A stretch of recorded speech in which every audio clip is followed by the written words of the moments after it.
Yes, they look good. Consistent, you know, neat. Not DIY-ish. Wait a minute! Who are you?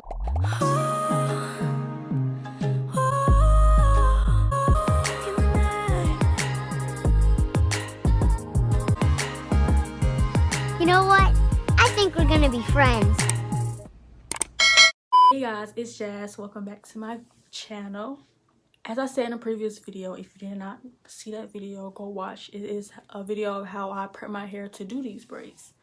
So before you watch this video, go watch that video. So I'm going to be showing y'all how I get these braids and make them look professional and not, you know, like I did them myself, because they look good. Before we get into the video, I'm going to show y'all the products that I use. So I use the Shine Jam mixed with the Murray's Edge Wax. And some moisturizer, some Cantu moisturizer. That's all I'll use. And I bought 4 packs of hair, 2 1B black hair expressions, 1 30 mixed with 1B expressions, and 1 Rua pre-stretch 613 hair. All that came up to $25. $25 for this hairstyle. And y'all, it is long. $25.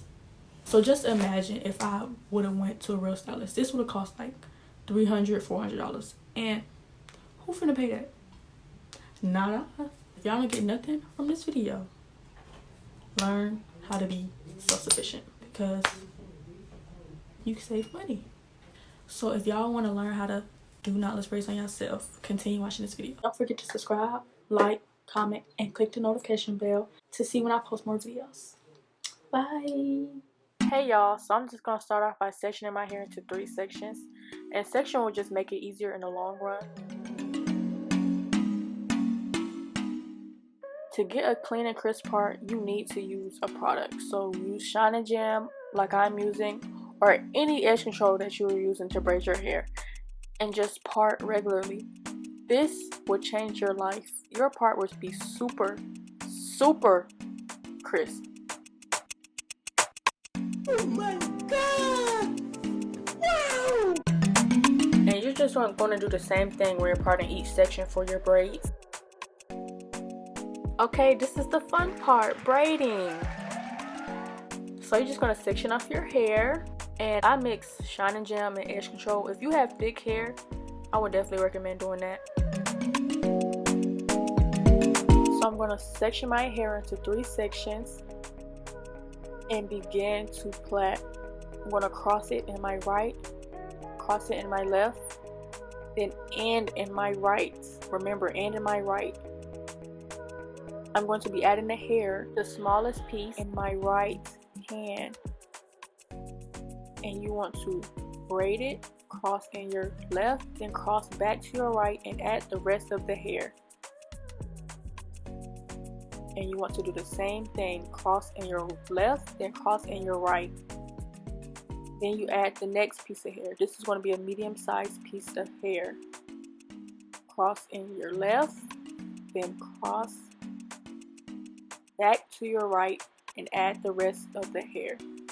I'm going to do this one last time and add the third piece. This should be the biggest piece that you add. So you're going to cross to your left, then cross back to your right and add the rest of the hair. After you have added the hair, you're just going to braid as normal. I like to braid overhand first and then underhand. So right here I'm going to show you how I tuck the pieces in. You want to tuck your real hair behind the cankalon hair each time you braid. Then you just braid as normal. And when you're doing your hair, you can take your time and braid it and make sure it looks as neat as possible to you. When you get to the end of your natural hair, you want to add a little more product just to make sure your hair stays in the braid and is sleek. So right here I'm showing y'all how I tie off the ends.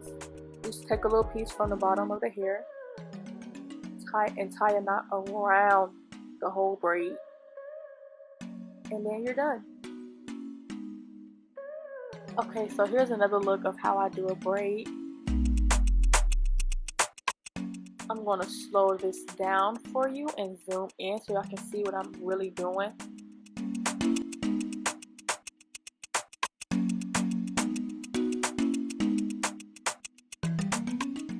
Okay, so here's a few tips. For the hair, you want to have a small piece, a medium-sized piece, and a bigger piece, just so it can be staggered and your braid won't be looking too big or too small. Wherever you add in the first piece of hair, it's going to be where you add in the second piece of hair.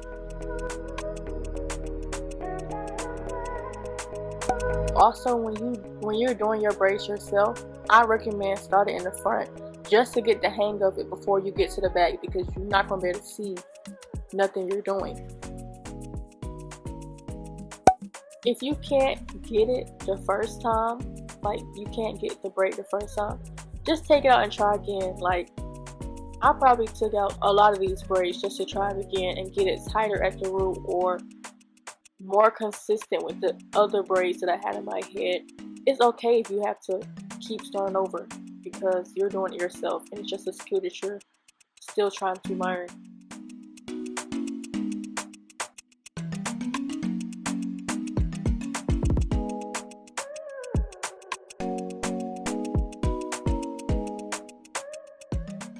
The only thing about doing your hair yourself is that it takes forever if you don't be doing braids for real. Like, it be taking me forever to do these braids, but they be looking good. Like, look at them.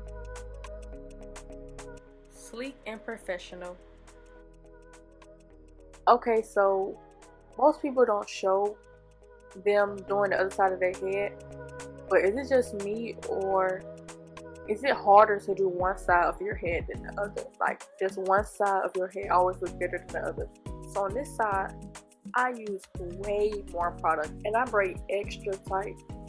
Not tight, but secure, just so it can look as good as the other side.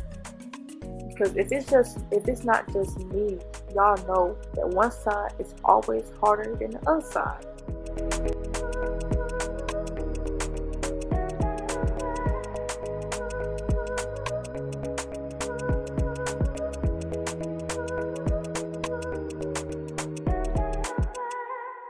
Y'all, this is the last braid for my first two sections. Y'all don't understand how happy I was. Like, this was the end of day one, because y'all, it took me 2 days to finish my hair, but this is the end of day one, and it was like probably like 3 o'clock in the morning.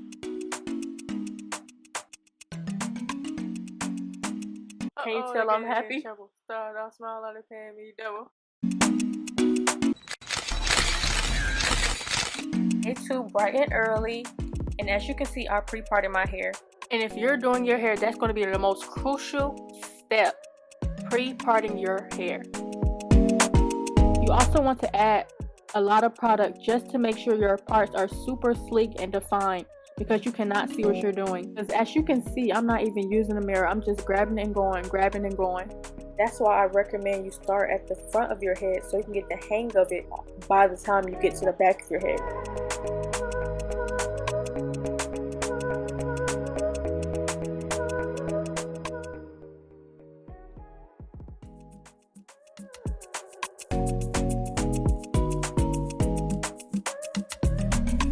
Okay, so tips. You should make the first few rows in the back of your head smaller, and once you get up to the middle, you can start making them slightly bigger. This saves time and makes sure the density of your head is not too much, like you don't have too much braids in the back of your head. To stay consistent, use your braids in the front as a guide for the size and the length.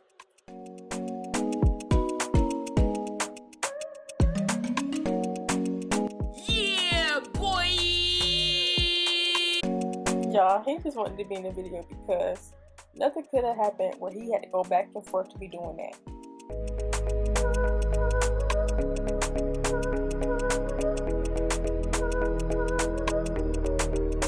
So here's how I keep my ends feathered and cut off length.